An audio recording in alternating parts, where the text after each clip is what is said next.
Hey, salut à tous. Alors, vous aimez les Oryx et les chauves-souris? Pas de problème. Aujourd'hui, on regarde Totemix. Totemix, c'est un jeu coopératif dans lequel on va essayer de rétablir l'équilibre du monde qui est ici. Alors, rétablir l'équilibre du monde, ça veut dire quoi? Ça veut dire que grâce au pouvoir de nos animaux totems, on va pouvoir manipuler les tuiles qui sont ici pour les empiler, les déplacer, les guérir de la pollution, etc. Tout ça dans l'objectif de réaliser des schémas comme ceci. Donc par exemple, pour la première partie, on va essayer de faire en sorte que chaque type de terrain soit adjacent à tous les terrains du même type. Donc là, tous les océans sont adjacents les uns aux autres, etc. Donc peu importe après la forme finale que vous avez.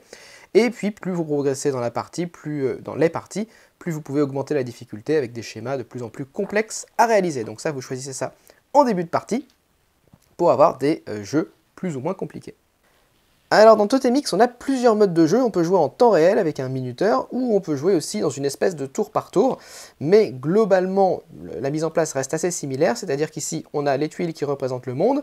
Pour chaque type de terrain, on a une zone avec une tuile, une zone avec deux tuiles, une zone avec trois tuiles, et dans la zone avec trois tuiles, on a retourné au hasard une des tuiles sur sa face pollution. La pollution, c'est méchant, il va falloir dépolluer à un moment.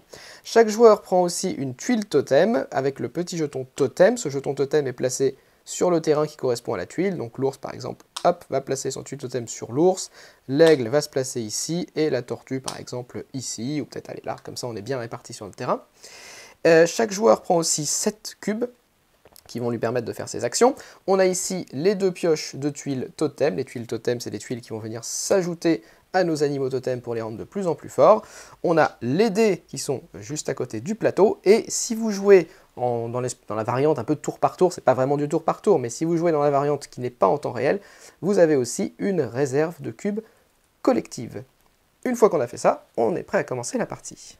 Alors, comment se déroule le tour de jeu? Eh bien en fait, il n'y a pas vraiment de tour de jeu, on est dans un jeu coopératif, un peu comme dans Magic Maze, où chacun joue quand il veut, c'est-à-dire que deux personnes peuvent jouer en même temps, ou alors une personne peut faire 10 actions d'affilée pendant que les autres attendent et le regardent jouer, enfin, vous vous organisez exactement comme vous le souhaitez.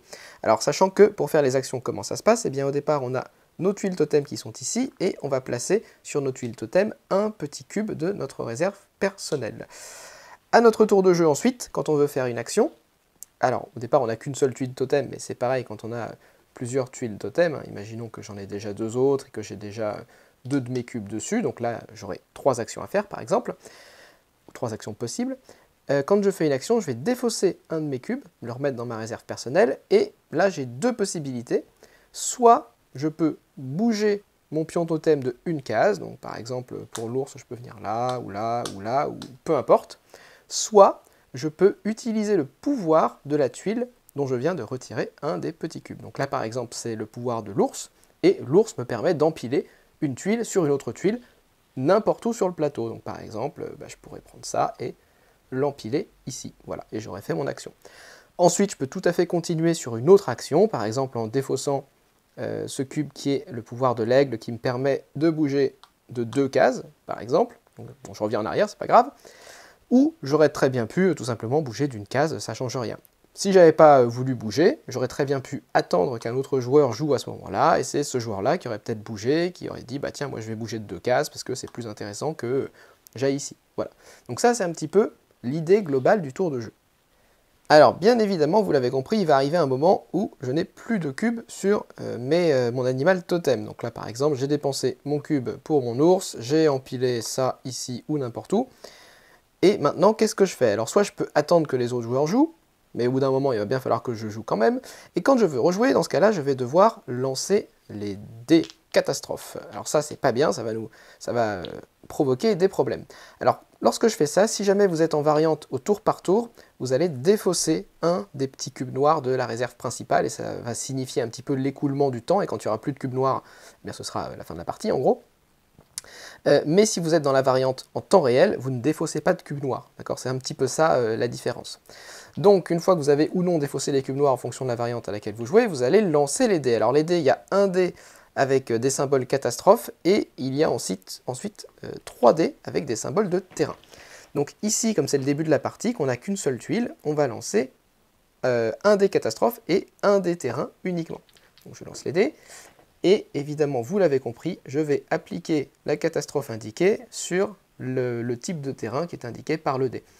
plus tard, quand je lancerai plusieurs dés, eh bien j'appliquerai la catastrophe à chacun des types de terrain. Donc ici, je suis tombé sur le symbole polluer, donc je dois polluer une zone avec un ours. Eh bien, je vais polluer, je sais pas, je peux polluer la zone où je suis, par exemple.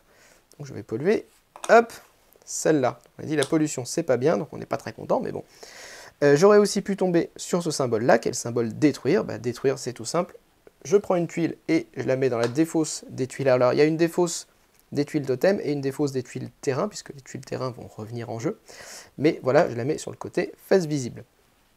Et enfin, dernier élément, j'aurais pu tomber sur ce symbole-là, le symbole d'empilement, voilà.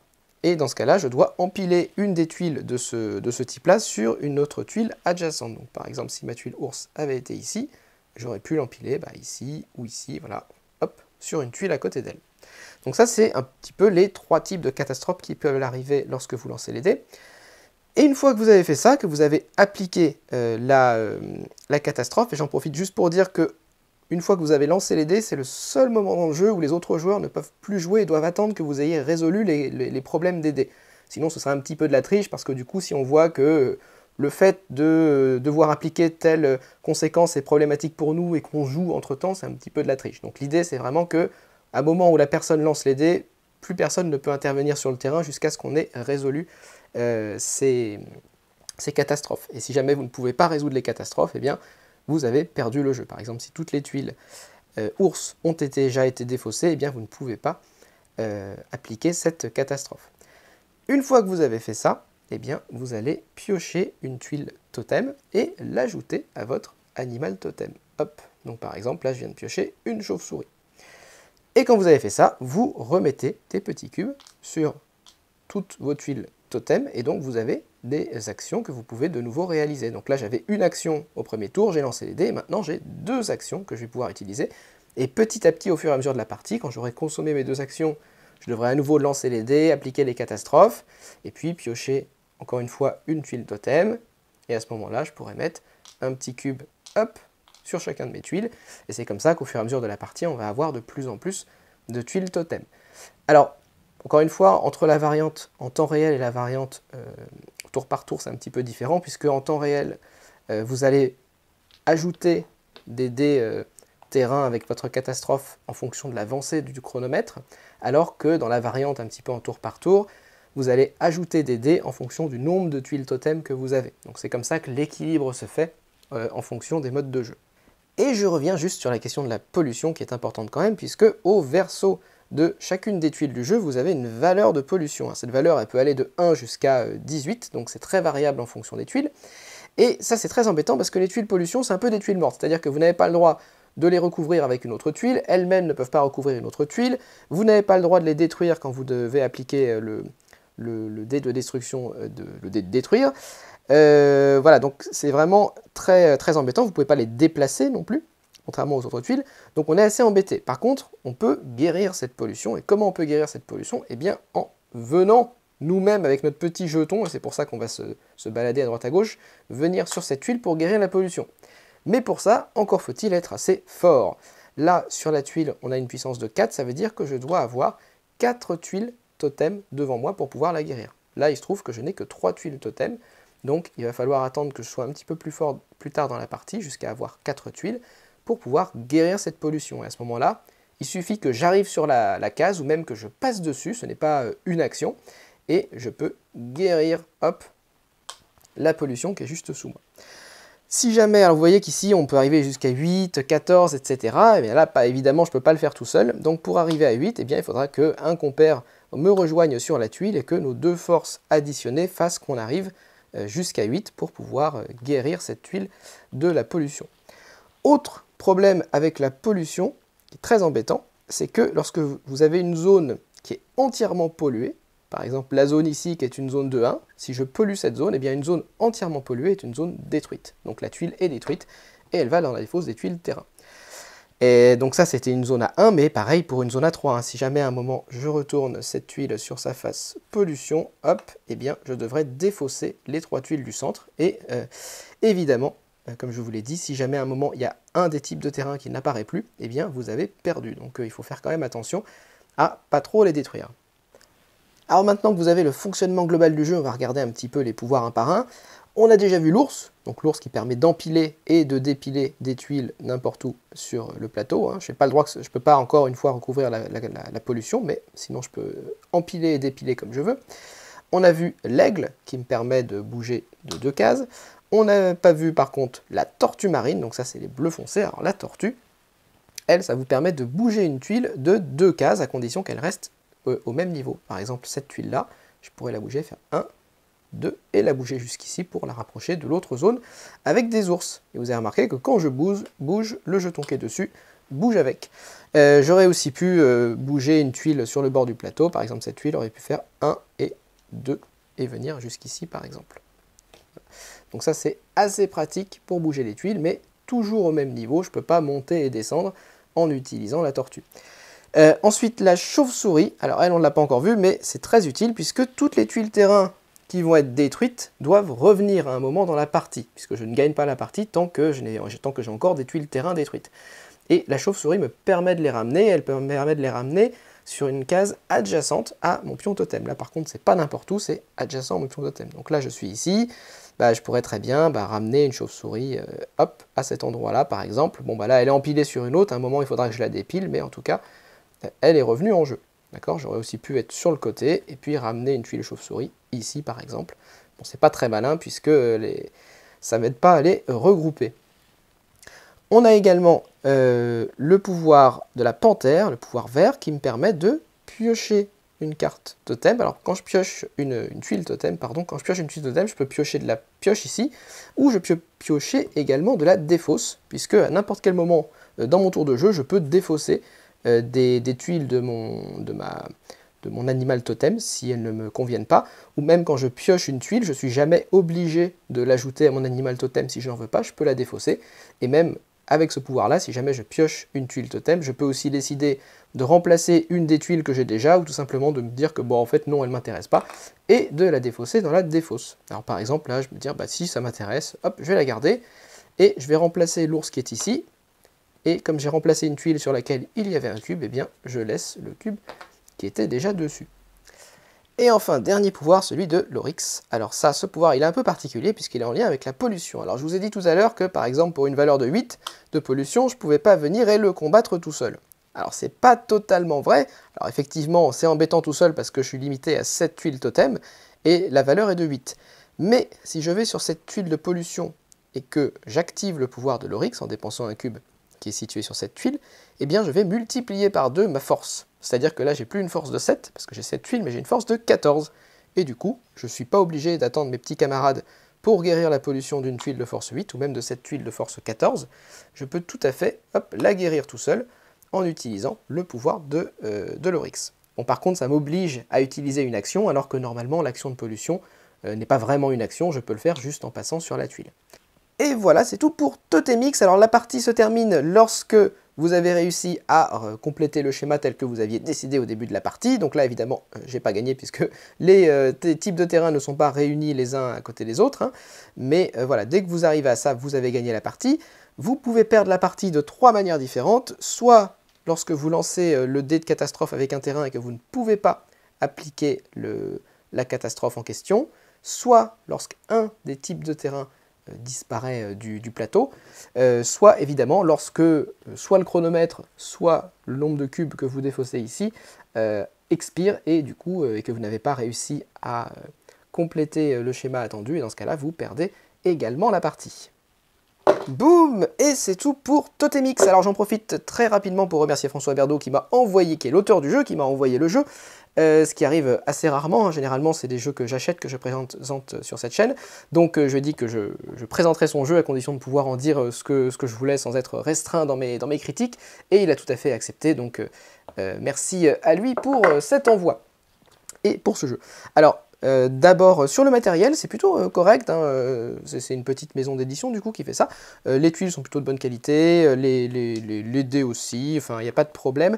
Les règles, je suis un petit peu plus mitigé. Alors le jeu est simple à jouer, mais il m'a pas paru simple à expliquer finalement, parce que comme les pouvoirs des animaux sont intriqués dans les différentes mécaniques de jeu et que des choses qu'on fait au début dans la phase 1, au moment où on va faire ses actions, prennent leur signification quand vous êtes en phase 2 ou en phase 3.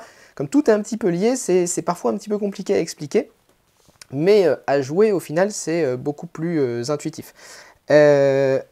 Vous avez aussi les petites aides de jeu que je ne vous ai pas montrées, qui ne sont pas forcément aidantes, un petit peu pour les pouvoirs, encore que ça aurait été peut-être bien. Alors je comprends bien que c'est une édition français-anglais, peut-être que ça aurait été bien de mettre un petit rappel de texte, un côté français, un côté anglais, je sais pas. À voir, parce que c'est pas forcément très aidant de cette manière-là, mais bon, les pouvoirs sont assez faciles à comprendre au final, et il n'y en a que 6. Donc je chipote un petit peu. Et surtout, voilà, ces petites subtilités de pouvoir, c'est ça qui parfois va rendre l'apprentissage du jeu un tout petit peu lent. Et le fait aussi que le jeu finalement ne se rapproche de peu de choses de connues en fait. Alors, il n'y a rien d'absolument révolutionnaire dans la manière dont ça fonctionne, mais finalement, je ne connais pas vraiment d'autres jeux qui fonctionnent de cette manière-là. On vous demande de manipuler des tuiles pour reconstituer un certain pattern, un certain schéma lié à une espèce de roue sur laquelle vous dépensez des cubes pour faire des actions. Je ne connais pas de jeu qui fonctionne, que je pourrais rapprocher de ce fonctionnement-là. Donc c'est pour ça aussi que c'est assez original et que c'est un peu plus, c'est une petite barrière d'entrée dans le jeu au départ. Voilà, c'est pas une critique particulière, mais c'est juste pour que vous soyez bien au courant. Donc au niveau de la mécanique, le jeu est au final... Alors il y a un thème, bien sûr, on a l'impression qu'on est dans le grand thème des animaux totems, mais c'est un jeu qui est très abstrait, au final. C'est très abstrait. Voilà, vous bougez des tuiles pour reconstituer un schéma, c'est tout. Et après, vous avez différents pouvoirs. Pourquoi est-ce que l'ours permet d'empiler? Pourquoi est-ce que l'aigle... Alors l'aigle qui permet de se déplacer un peu plus loin, ok, pourquoi pas. Pourquoi la chauve-souris fait revenir des tuiles d'entre les morts? J'en ai aucune idée, donc c'est pas très thématique. Moi, ça me dérange pas particulièrement, mais voilà, c'est un jeu qui reste assez abstrait dans son fonctionnement. Au-delà de ça, c'est très intéressant dans les combinaisons de pouvoirs. Au départ, on se dit bah, pourquoi est-ce que je vais empiler, pourquoi est-ce que je ramène des tuiles, c'est bizarre. Et en fait, comme je le disais, c'est aussi ce qui rend des fois le jeu un peu compliqué à expliquer, mais tout s'intrigue, c'est-à-dire que les catastrophes que vous allez avoir ici vont être très directement liées aux différents pouvoirs des animaux totems, et chacun se justifie et chacun est nécessaire dans la construction et dans le déplacement des tuiles et dans la guérison de la pollution. Donc le fait de pouvoir empiler, bouger ces petits animaux totems pour guérir la pollution. Voilà. C'est assez intéressant la manière dont le jeu se développe. C'est pas du tout quelque chose que j'aurais envisagé à la lecture des règles ou même au tout début de la partie. En fait, il y a plein de petites subtilités à bien prendre en compte. Et finalement, ces catastrophes, alors elles sont c'est aussi pour ça que c'est un jeu abstrait, c'est parce que là vous lancez des dés catastrophes, vous dites ah c'est une catastrophe. En fait les dés catastrophes, oui quelque part c'est une catastrophe, surtout quand c'est de la pollution, mais finalement les dés qui demandent de détruire ou d'empiler, si vous les utilisez intelligemment, bah, c'est pas nécessairement une catastrophe, parce que là j'ai une chauve-souris qui est d'un côté, et si je veux la ramener de l'autre côté, bah, autant que je la détruise avec un dé qui me demande de détruire une chauve-souris. Ce sera beaucoup plus simple ensuite pour moi d'aller par là et de ramener la chauve-souris depuis la défausse des tuiles terrain, plutôt que de m'embêter avec un ours à la faire monter sur le terrain et puis à la déplacer avec une tortue. Enfin, ce sera beaucoup plus fastidieux que de me dire allez, je la détruis, ou alors tant pis, on la pollue, comme ça c'est une zone polluée où il n'y a qu'une seule tuile, du coup elle est défaussée, et puis avec une chauve-souris on la ramène un petit peu plus tard. Donc finalement, les catastrophes, c'est pas vraiment une catastrophe dans le jeu, c'est pas le jeu qui joue vraiment contre vous, c'est presque un élément, c'est presque un joueur aléatoire qui va faire une action et avec laquelle vous devez vous dire bon alors quelle est la meilleure option pour nous à ce moment-là pour profiter de cette catastrophe. C'est pour ça que c'est un peu bizarre qu'on les appelle catastrophes, mais parce qu'on va en profiter quand même. Alors en général ça nous embête quand même plus que ça nous avantage, mais malgré tout si on l'utilise bien, ça peut aussi être un avantage de bien se servir des catastrophes. Donc c'est tous ces éléments-là qu'il faut prendre en compte. Pour moi quand même malgré tout, alors j'ai essayé en solo, il y a une variante solo, il y a une variante pour rendre le truc un petit peu plus complexe, enfin il y a plein de petits ajustements qu'on peut faire, je ne développe pas tous ces éléments-là, vous pourrez les regarder dans la règle, mais moi j'ai joué avec les 3 modes de jeu, j'ai joué en solo, j'ai joué en temps réel et j'ai joué avec les petits cubes pour faire passer le temps. Je trouve que effectivement, le jeu est davantage destiné à être joué en temps réel, et avec plusieurs joueurs. C'est vrai que quand vous jouez en solo avec les petits cubes, c'est plutôt une espèce de puzzle, et pourquoi pas, ça reste intéressant.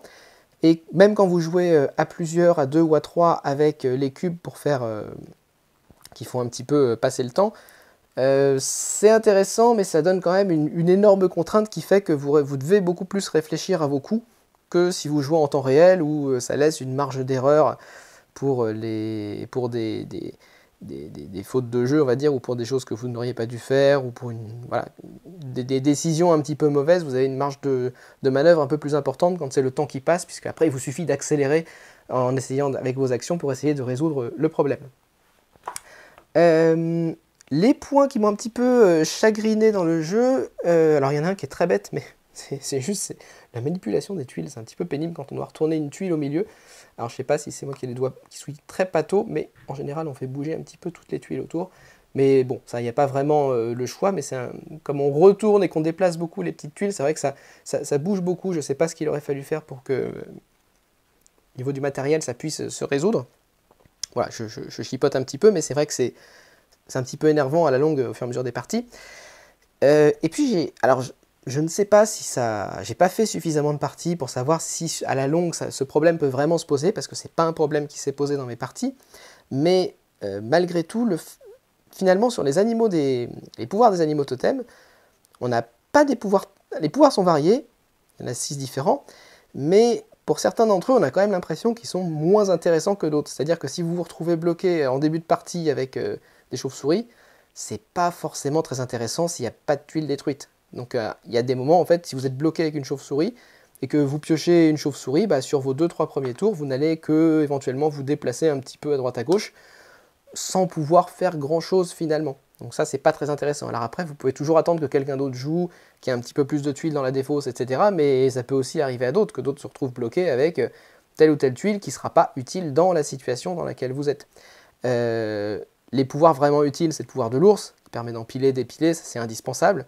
Le pouvoir de la tortue, qui permet de déplacer les tuiles, indispensable aussi. Au-delà de ces deux pouvoirs, les autres dépendent quand même beaucoup des circonstances. Et c'est ça qui m'embête aussi un petit peu. L'aigle, pourquoi pas, mais pas forcément en début de partie, parce que c'est surtout pour bouger très vite d'un bout à l'autre, mais ça permet surtout d'aller guérir de la pollution. Ou éventuellement, en combinaison avec une chauve-souris, ça permet d'aller à tel ou tel endroit pour ramener des tuiles de la défausse des tuiles terrain. Mais c'est beaucoup moins intéressant, encore une fois, que le pouvoir de l'ours et le pouvoir de la tortue. Et puis le pouvoir de la panthère et de l'oryx aussi sont un petit peu en dessous. La panthère, notamment, on a l'impression qu'on va pouvoir aller piocher des tuiles et que ça va pouvoir remplacer un peu ce qu'on a, mais j'ai pas trouvé que ça fonctionnait particulièrement bien dans nos parties, où les gens l'utilisaient très peu. Alors c'est peut-être qu'on a joué très mal aussi, mais c'était pas un pouvoir vraiment demandé, les tuiles vertes étaient généralement défaussées. Et pareil, le pouvoir des oryx, finalement, qui permet vraiment de régler le problème de la pollution. Finalement, la pollution, alors peut-être aussi on a mal joué, mais on a tendance à la laisser traîner jusqu'au dernier moment, jusqu'à ce qu'on doive absolument la guérir. Et au moment où on doit aller guérir la pollution, en général, on a suffisamment de tuiles pour pouvoir guérir la plupart des pollutions, et du coup, il reste peut-être quelques tuiles qui sont à 14, 16, 18 points, où là, vraiment, on va avoir besoin de l'oryx pour les guérir, mais ça reste très marginal, finalement, dans le jeu. Donc, voilà, j'ai un petite interrogation sur certaines parties qui pourraient tourner un peu court, en fonction aussi du nombre de joueurs, parce que si vous jouez que à 2 ou 3 joueurs, bah, vous n'allez pas forcément avoir tous des pouvoirs intéressants en début de partie.